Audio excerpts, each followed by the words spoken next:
Well, Chris, I'm sure these interviews get no easier after another disappointing defeat. Can you just give us your overall take after that one? Yeah, I mean, you could probably play the one back from the game before and the one before and the one before. You know, we probably, what was good today, it was good that we got to half time without conceding. You know, it's something we talked about a lot. It was good that we got probably to 78 minutes, 80 minutes to without conceding. The back line defended really well. We defended well as a team. We stopped them from creating much. And then, you know, as soon as we get into the final third, we just haven't got the quality. And when we get into areas, you know, we had some great opportunities, you know, to put the ball in good areas. We had some really good moments, but on the day, yeah, we just lacked that bit of quality. It's like I said, scratch record for me, isn't it? Really? Yeah, I was just going to say, you know, we sound like a scratch record talking about the quality in the final third, but that was the difference today, because for the large part, it was a case of two defences on top. But it's that one moment where Danny Glover, we know what a good player he is, follows the ball up, and that's the difference. Yeah, I mean, it's fine lines, and it's just the moments that we had and the opportunities we got into, we just don't have the resources, obviously. Everyone knows where we are. Let's not pretend anything. So what we have got is a good set of lads. What we have got is lads who are running through brick walls. And what we've got to do is, as I said to them, we've got 12 games where before the game it was forget about our league position, forget about our last game, let's look at the next game and let's try and work hard and do the right thing. You know, it's been a really hard week this week, again, and it don't get any easier.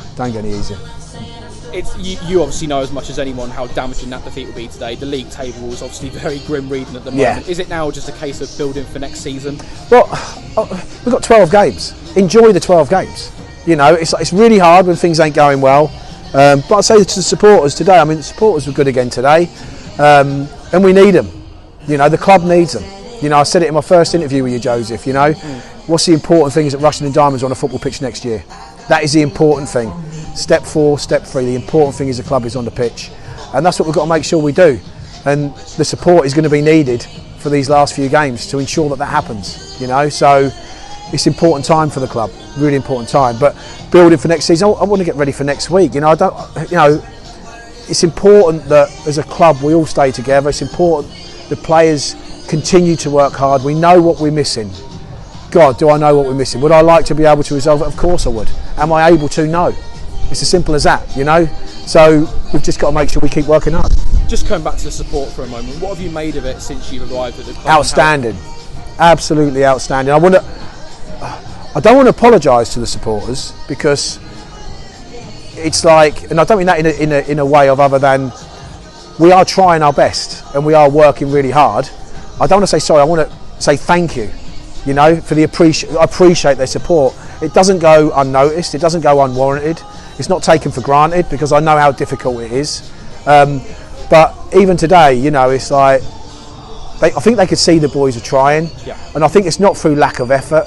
I just think we're just not at the moment. We haven't got enough step 3 footballers, okay? But we have got some footballers, and my aim is to try and build a togetherness for these last games. But the supporters, brilliant again today, and like I said, it's appreciation from me, not a sorry, it's a thank you, and I want them to appreciate, because it is appreciated by us and the boys, you know, and yeah, that's where I am. I think they're great, absolutely brilliant. 12 games to go, as you say. Let's look ahead to next week. It's a trip to Nuneaton. It's obviously going to be a really tough game given the position that they're in, but we've proved that we can beat them, and the pressure's going to be on them. So how do you get your lads up for a game like that?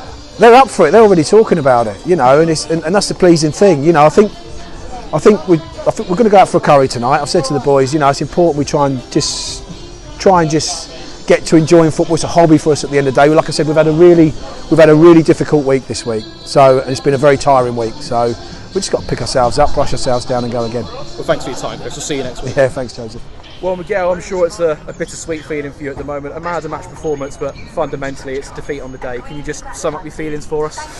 We came into the game today really trying to get all 3 points, to be honest, trying to start pushing up off the table. So yeah, it's quite gutting, especially the way we've conceded. They didn't really break us down. It was like a quick reactionary goal. So it's quite gutting the way to lose, especially in that manner. It was quite an even game for large portions of the game. What would you put that goal down to?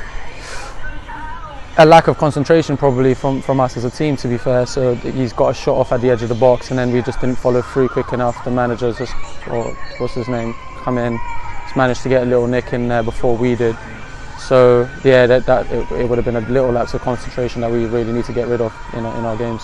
It seems to be a recurring theme at the moment where playing through the thirds, we look okay, it's just that cutting edge in the final third. How do you go about putting that right? It's just more work on the training ground, really. It's something that we have been working on, and we need to keep building on that. A lot of the boys are quite new to each other. Everyone's obviously been around, played some good football, so we just need to kind of get us to click. From when I started, 3-4 weeks ago to now, we have eradicated a lot of the stuff that we were maybe allowing at the beginning, and it's just about continuing to build on it and keep getting better. We still got a few different games to go. It's about now making it right as we push on. There's a lot of new players in the squad. It's obviously a building process. But what's the atmosphere like in the dressing room at the moment? Because we keep losing games, but we do hear that there's a good atmosphere in the changing room. Yeah, so it's definitely a really positive atmosphere at the moment. We're still quite positive. There are good vibes as we're going on. It's just really frustrating to lose, so we do go on a little bit of a downer on a Saturday if we've lost the game. But again, as I said, we've started quite positive. We're trying to build on that. So being positive in and around the changing room and as a group does make it a whole lot better and a lot more to build on. It has been a tough week, but you've now got 3 weeks to prepare for the trip to Nuneaton next week. Just how important will those couple of training sessions be ahead of that game? Just as important as all the other ones that we've had. So the Nuneaton game isn't as or more important as any of the other ones. They're just as important as each other where we are, and we are taking everything as a cup final up until the end of the season. Thanks for your time, Miguel. We'll see you next week. Thank you, no problem.